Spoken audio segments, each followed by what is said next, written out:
I'm Rosalind Withers.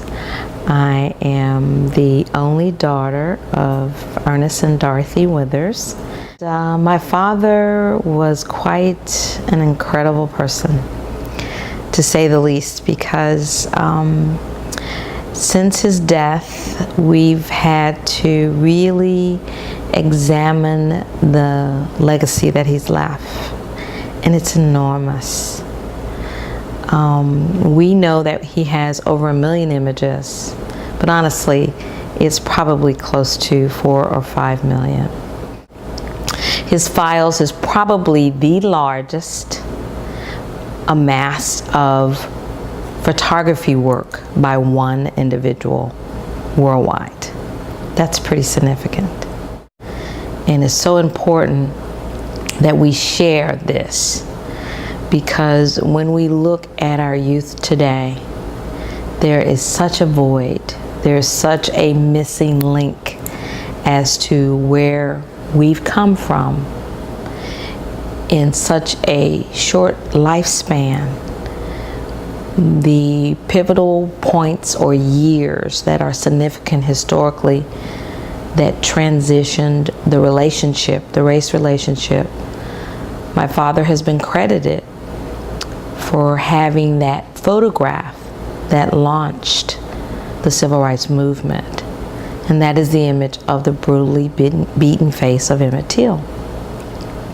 He was very unique in doing what he did, because it was that image where he tapped into his relationship as a journalist.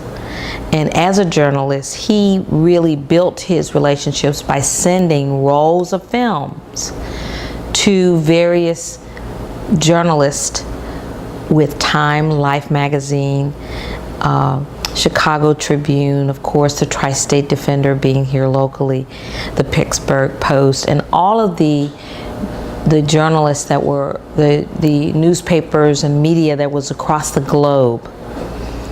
He decided to reverse the favor and ask that they would publish that picture, and it literally hit the front page of papers around the globe.